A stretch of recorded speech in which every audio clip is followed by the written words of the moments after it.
ఏదో ఒక కాంటెక్స్ట్లో ఏదో ఒక సందర్భంలో ఈ కేసు మళ్ళీ తిరగతోడతారు, తెర మీదకి తీసుకొస్తారు.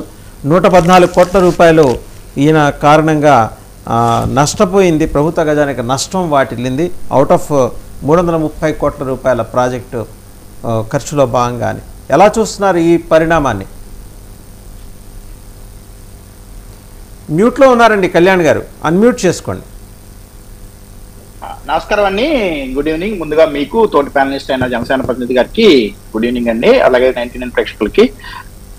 మీరు చెప్పినట్టే ఇది ఊహించిందే. ఇది యాక్చువల్ గా చెప్పాలి అంటే దీన్ని ఒక రకంగా చూడాలి అంటే బేసికల్ గా చెప్పాలి అంటే ఈ ప్రభుత్వం గత 5 ఏళ్ల క్రితం వైఎస్ఆర్సీపీ పార్టీ అధికారంలోకి వచ్చిన తర్వాత ఆ పార్టీ అధినేతే స్వయంగా అనేక కేసుల్లో, అది కూడా ఆయన తండ్రి అధికారంలో ఉన్నప్పుడు అవినీతి ఆరోపణలకు సంబంధించిన కేసులతోనే సుమారుగా 11-12 సిబిఐ కేసులు, లేకపోతే తర్వాత 16-17 ఈడీ కేసులతో ఆయన అఫీషియల్ గా కన్విక్ట్ చేయబడి దాంట్లో ఛార్జ్ షీట్లు విచారణలో ఉన్నాయి, కోర్టు విచారణలో ఉన్నాయి. అలా ఆయన ఆ తర్వాత తదనంతర పరిణామాల్లో ప్రజల చేత ఎన్నుకోబడిన ముఖ్యమంత్రిగా అధికారం చేపట్టిన తర్వాత పదే పదే ఆయన ప్రతిపక్షాలు పదే చేసే విమర్శ ఏంటంటే ఈయన అవినీతి పరుడు అనే విమర్శ. ఆయనకంటే అవినీతి మరదని మిగిలిన వాళ్ళందరికీ అంటించేసి, అంటే ఎట్లా ఉంటుందంటే బేసికల్ గా చెప్పాలి అంటే అందరూ ఒక తాటి ముక్కలే, నాన్నే అనేది అవినీతి పనులు, అందరూ అవినీతి పనులే అనిపించాలనే తాపత్రయమే కనపడుతుంది. ఇక్కడ చెప్పాలి అంటే ఇక్కడ బేసికల్ గా చెప్పాలంటే చంద్రబాబు నాయుడు గారిని గత 6 నెలల క్రితం సుమారుగా సెప్టెంబర్ నెలలో అనుకుంటాను సుమారుగా ఆయన్ని స్కిల్స్ కేసులో అరెస్ట్ చేయడం జరిగింది. సుమారుగా 54 రోజులు 55 రోజులు ఆయన రిమాండ్ విధించడం జరిగింది. సరే, తర్వాత జరిగిన పరిణామంలో కోర్టుల ద్వారా బెయిల్ తెచ్చుకోవడం జరిగింది.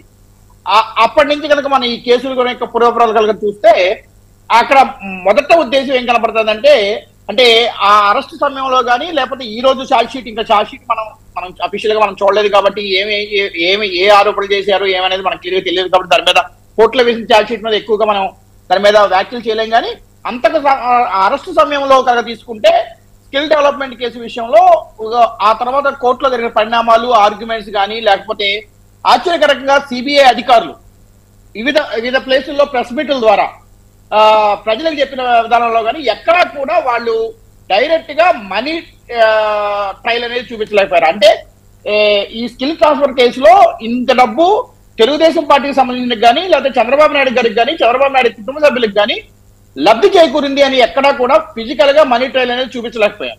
అంటే అవినీతి రకమైన కేసులు ఇక్కడ ఏంటంటే మిగిలిన కేసులన్నీ పక్కన పెడితే అవినీతి ఆరోపణలతో ఉన్న కేసుల్లో ఎప్పుడు కూడా కీలకమైన అంశం ఏంటంటే మనీ ట్రయల్. అంటే మనీ ఎవరికి ఎక్కడి నుంచి జరిగింది, దానివల్ల లబ్ధి పొందిన అంతిమ లబ్ధిదారులు ఎవరు, ఆ లబ్ధిదారులు లబ్ధి పొందడం వెనకమాల ఏమన్నా రాజకీయ ఒత్తిళ్లు కానీ లేకపోతే ప్రలోభాలు కానీ లాబింగ్ కానీ ఉందా అనేది ఇంపార్టెంట్.